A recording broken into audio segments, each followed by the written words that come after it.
Welcome to the Fantasy Football Hub YouTube channel. Today I'm joined by FPL expert, and I feel alright saying that, Jian. You know, the term expert is sort of branded around, but when I'm with someone that talks about FPL on their own YouTube channel, has tens of thousands of followers on Twitter, and has a rank inside the top 40k at this stage of the season, I think I can say FPL expert. It's Jian Batra, everyone. He's back. How are you, mate? I'm good. Well, that's a very kind introduction. How true it is, I'm not You know sure, me, I'm so kind. Yeah, so I appreciate that. Thank you very much. And hello to all the viewers. Good to be back. Well, I mean, yeah, the people love you. When you come on the channel, some of the comments are the most sort of engaged and interested, I would say, out of all the guests that we have. So yeah, definitely good to have you back. Let's have a look at your week from last week immediately before talking about future game weeks. Another green arrow, and you're up now to what, 36k? Pretty astonishing, or 38k. But yeah, a good green arrow. But it was sort of an interesting game. If you look at the individual players you've got, to actually get to that 55 point mark was pretty strange way of doing it. But a good green arrow. Yeah, it was a bit of a slog, and it would have been 36k if Jackson Sanchez decided not to get booked after getting a save point after giving away that stupid goal. So yeah, I felt like I was getting a haul from him when he got a 3-pointer, but not meant to be. And yeah, the defense really carried me this week, which hasn't really been the case recently. And then obviously, it was actually a 21-point red arrow at Sunday 4 p.m. I was on a walk. I was like, oh, let me check the safety score, and I saw, and I was like, that's a big red arrow to get. That is big. And then the City boys pop up with a very good performance and a save. I mean, we were just talking off camera about how you've been unlucky with Jackson, because obviously Foden's done very well over the last 4 weeks, which has been great. But it's you might say, oh, that's so lucky. It's definitely not. There's a lot of variance in any player, but you went for Jackson on a Game Week 12 wildcard when everyone else was sort of left with wood. He wasn't in the best form. He also had 3 incredibly tough away fixtures. It was also a time where you were saying where you could have gone for Cunha, I suppose, as well. But Jackson's just been terrible, really, from an FPL perspective, I suppose. What do you think about your Chelsea players as a Chelsea fan? I think Palmer's obviously cool. Like, he's Cole Palmer, right? He'll get goals and assists. For example, yesterday he was playing at the top of the diamond, and every time he does that, he tends to stray towards the left-hand side, and there's a decline in his output, and I'm sure there's a correlation. It's not just performance-based, but also output-based. So he's still a hold, though. He's Palmer. And then Sanchez, he's just one of those guys, similar to, I guess, Wood, when he had the bad fixture run, you're just not going to sell him because it's a fairly inefficient use of transfer. I could, I guess, move into sells with 4-3s or Henderson, but they all have their own issues attached, and I've got enough outfield issues / opportunities whereby I think I'm going to use my transfers there. Let's get straight into your team for next week then, because with 4-3 transfers, it's so interesting this season. We've never had the scope to change your team as drastically 4-3 without using a chip ever in the history of the game. So I'm very interested to see what you have planned. I was going to potentially spend a little minute trying to work it out myself on camera live and just seeing how my thought process might differ. But, okay, fine, I'll do it anyway. Yeah, but I'm just thinking, only because there is so much you could possibly do that it's not even worth me trying to guess what you're doing. Well, we haven't spoken about it, so it'd be a good guess at least, because we haven't spoken about it. So that's true. Okay, right, okay. So I would definitely look at Jackson now and think maybe this is his time to go. I think it's a good exit point. I know the fixtures are still all right, relatively, but I mean, he just hasn't been doing it for a while. So I imagine that you're probably thinking about moving him on. I might be wrong there, but that's what I'd be inclined to suggest. I think you're likely to go for Gakpo if you sell Jackson. I think you are someone that would go for that sort of upside, and it's a good entry point with Ipswich at home, and then obviously the double. I think you might just do that this week. So that would be one transfer that I think you might do. Am I correct with that transfer? You're like on the fence with it. So Jackson's gone. Okay. He's definitely gone. It's just whether I get him or Johan Wissa. So with Wissa, I really like the run of 24, 25, 26. Spurs at home, West Ham away, Leicester away. I watched parts of West Ham Palace back, and West Ham were poor. And I think if Johan Wissa has a good game and Brentford have a good game, they'll hurt them. So those 3 fixtures are really good. The other thing is he's so cheap. So he allows me to go and get potentially Brian Mbeumo. He allows me to go and get Trent instead of Guardiola. So he allows me to do a lot of stuff. So that's why I'd potentially consider him over Gakpo. The other person who's definitely leaving is Guardiola. He's going to Trent this week. Yeah, you need that money. It's a good point. I didn't think about that. The only thing is, though, if I go Jackson to Gakpo, I can't afford Guardiola to Trent directly. I then have to sell Foden. So it really comes down to, do I want to sell Foden or not? That is the really sort of I think that's the main point with your team, because Foden has been your standout player across the last 4 game weeks. He's been a great buy, a great Saka replacement. However, now the fixtures are really challenging. So this is the age old FPL question right here. You know, we care so much about fixtures, but when a player's been that good and scored that many points for you, and City look to have perhaps turned a slight corner, maybe you'll tell me I'm wrong there, but yeah, what are you thinking with him? So I wouldn't say the fixtures are actually bad. I know they look Okay. really bad, but for example, like our defense, we're not a particularly good defense. I think everyone would say that. Like we're a good attack, but I'm not sure we're the best defense, especially if Lavia is not fit for the Etihad and nor is Enzo, just because I think he adds balance to the team. So that's that. I would also say Arsenal away is tough, but a Saliba-less Arsenal away, given he's injured, all of a sudden that's not like the end of the world. Newcastle, well, Bournemouth showed that you can get them, especially in games which are more transition in nature, games which are a bit of a quicker pace. Having Tonali at the base, I think that's fine. And then going, okay, obviously Liverpool's tough, but then Spurs is not, I wouldn't say too bad at all. Yeah. So I think there are goals there for City, especially if they click, and they look like they clicked against Ipswich. So I'm not so sure the fixtures are that bad. It's just whether Brian Mbeumo can essentially go punch for punch or outscore him. Because if he can, then at a cheaper price, it's worth it getting him in.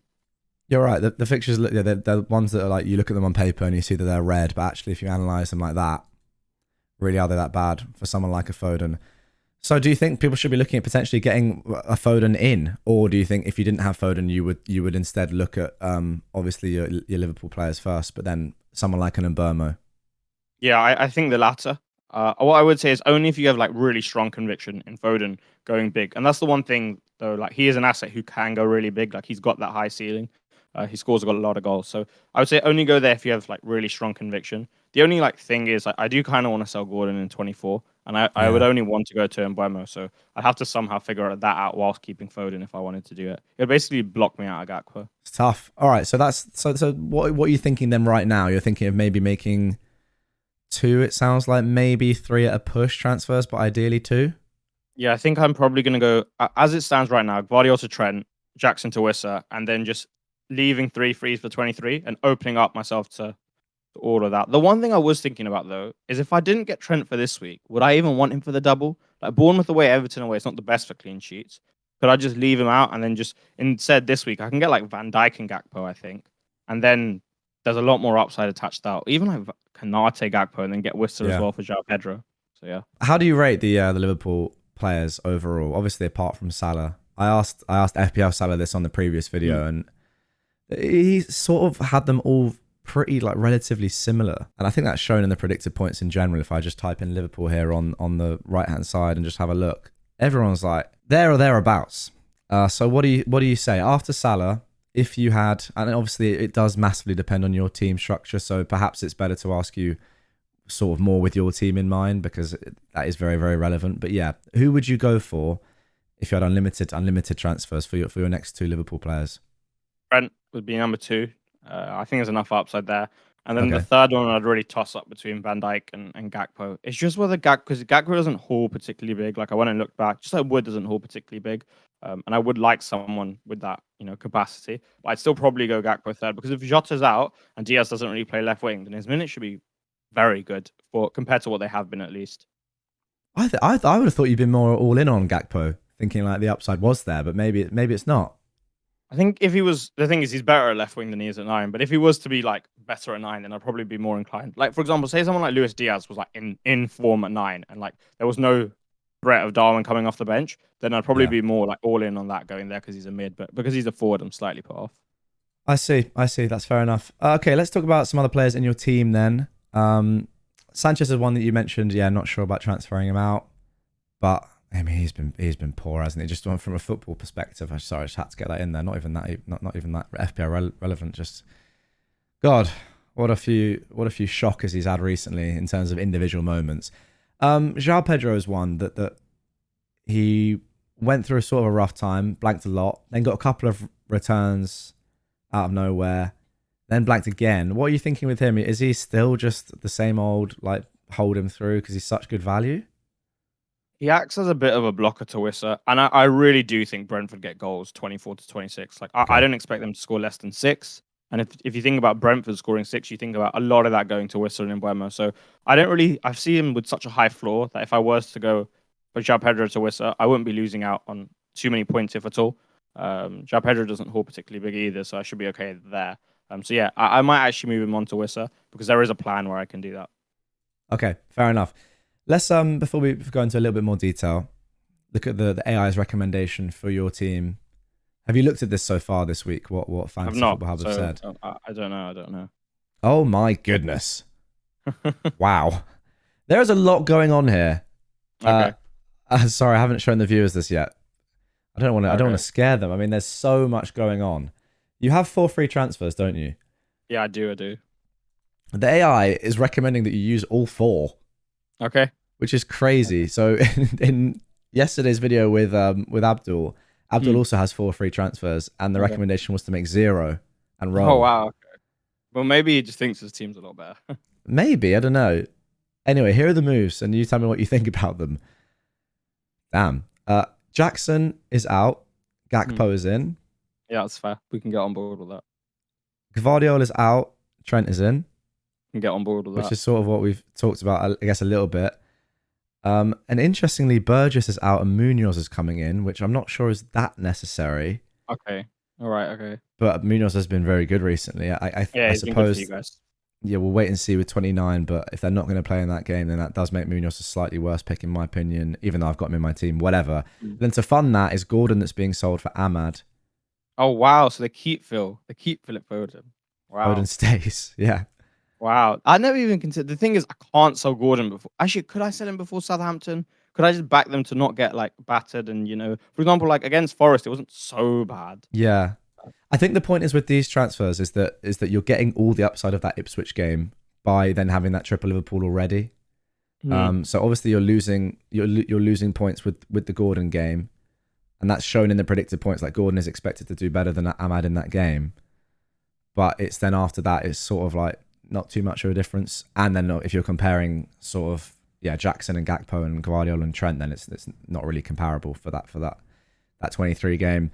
What do you think? Would you go for something drastic? I think the point here is that because that Ipswich game is such a good entry point, and this is why I'm asking you about the double Gameweek now, because it's sort of, if you like, you can sort of see it as 3 games in 2 because it's such a good game. Even the Wolves at home on after, yeah, you could see it 4-3. Exactly. Yeah. But it's more like, do you think managers should be making those moves now for Liverpool players?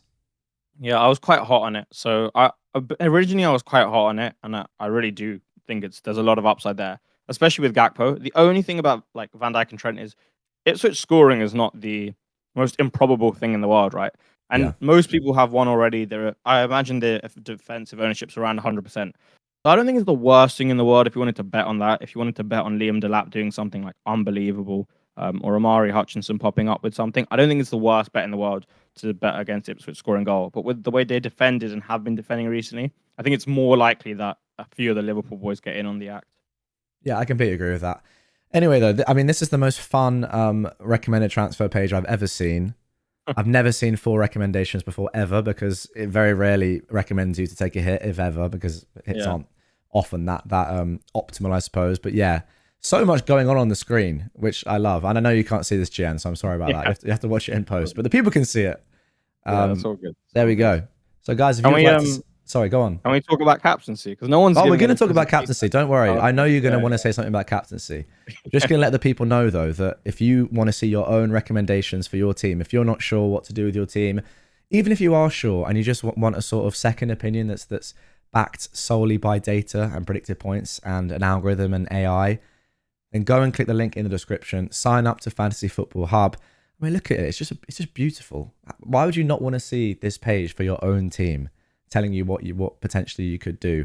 It's still a 30-day free trial right now, by the way, if you sign up to Fantasy Football Hub. That's for the rest of January. So yeah, go and get it done and see if your recommendations are anything as crazy or as colourful as Jian's. I mean, they just look great. Sorry, I really need to find a way of showing you this live because it's just... It's all good. It's all good. I'll watch it back. You watch it back. I'm just marveling at the beauty of this screen, to be honest. But anyway, let's go to what you want to talk about. And I want to ask you about this. Mm-hmm. Predicted points. And I know people say I bang on about predicted points. Whatever. All right. I don't care.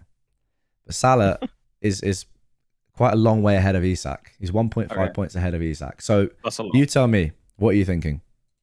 As in, I just don't think it's as big of a difference for us to not have a discussion at all. I mean, like Brentford put bypassed them, Whistlehoard, Woodhoard. A lot of people haul against Southampton with all due respect. I actually think they're a better side than people make them out to be, but still, right? They're there for the taking at the moment. Like Ahmad hat trick. Like you can haul big against them. And I would say Ipswich are a better side. So I just don't think that like it's that big of a gap. And I think it should be at like it should at least be in question. Probably even after Newcastle defeat because they'll want to bounce back. They'll Yeah. probably have that extra motivation as well. So yeah, I haven't thought about it too much, but I do think it's worth a conversation at least. What's your thoughts on it? For me, I'm so happy with going with Salah. Mm. I play the game differently to you. I think, as you know, your risk appetite is a lot higher than mine.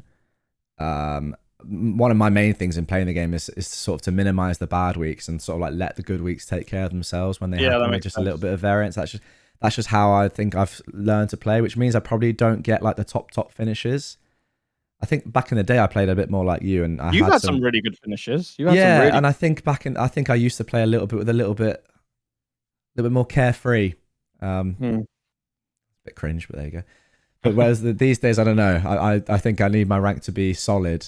But I mean, who knows? I don't know where I came last year. I think I came like 20k last year, Yeah, that's like really solid, which is especially good. like as FPL's getting harder and harder. Like a 20k now and then is like completely different. Yeah, and we'll see. I mean, I'm happy with my rank now. We're Yeah, in a you're doing well. decent spot. It's not quite at your level, but I think this is one of those where you don't overthink it. Midfielders get more points. Salah Yeah, that's true. That's probably, true. That's I don't know, Ipswich at home. They were poor against City. true. I agree with you. I think they could score in that game. So I wouldn't necessarily rush to get I wouldn't force an Allison in or a Kanate in necessarily this week, depending on who you're selling. But yeah, this one I'm fine with. I'm fine with just going with Salah. I also think his ownership's going to be scary. You're betting quite big against him. Yeah, you just like indirectly talked me into Van Dijk because the one thing about him is that no one has him, like or not a lot of people don't have him, and I feel like he's due a bit of a bullet header. So if I don't really want to double up on the Liverpool defense to cash on the clean sheet, maybe it's a decent way to bet against Yeah. Trent and get Gakpo in at the same time. So I'll consider that. I mean, the thing for you as well, because you're selling, if you're going to be selling Vardio and if you expect Chelsea to score, then Yeah, for sure. there is more of a sort of motive to make that move this week. Whereas a lot of people with double Arsenal defense, maybe you've got Timber. That's a harder move, I'd suggest. Maybe, I don't know. It depends if you think Wolves are going to score, obviously. But there we go. So what do you think? Like right now, if I had to ask you, where would you sit on the captaincy debate? He's in unbelievable form. I'm probably going to go Salah. I just thought it was like a little bit closer and like warranting of at least a small bit of discussion. But like, I completely get your points, and I'm probably going to go there as well. I do think if the fixture was any harder for Salah, if it was Ipswich away, even, then that would be much closer because Southampton are the worst. They are. I just from watching them, I think they are the worst team defensively by a mile. And I like you. If you couldn't, you would never bet against Isak scoring in that game. No one would be surprised if he got a couple, or if Newcastle, won that by 3 or 4. I just think Liverpool could also. Yeah, you make a good point. You make a good point. I'll probably just stick it on there. Don't let me. No, you know what? Don't let me dissuade No, you. no, no, no. I'm not. But like, you make a good And I point. You won't. make a good That's the point. thing. I'm with you. I know that I won't ever dissuade you, which is good. You stick to what your gut and your principles, and that's probably why you're doing so well. But Thank you. I appreciate that. there we go. That's gonna do it for this one, mate. Good stuff as always. Let the people Perfect. Appreciate know it. if they wanna see more of you. Very regularly, to be fair. You are posting content. Where can they find you? They can find me at FPL Jian Batra on YouTube and on X as well. There we go. The words are on the screen. Go and find them. How many subscribers are you on these days? Like 6.2. Damn, cooking. And the views are good as Appreciate well. This is the thing, like people subscriber count doesn't really matter anymore Yeah, on YouTube. exactly. It's more Like I was about telling just someone, yeah, it's literally just how many views you get. I yeah. guess it's more of a like maybe a foot in the door to getting a view because it's like someone has 2 subscribers after 1,000 years. Maybe the content's not so good. So it's a foot in the door type of thing. Yeah, very true. Okay, thanks, mate. As always, good luck to all of you Appreciate it, man. guys as well this game week. And mate, who knows? Next time I see you, you could be in the top 10k. Yeah, who knows? It'll probably be a little while since I see you, a couple of weeks at least. So we'll see. We'll see. Good stuff, mate. Catch you on the Cool. next one.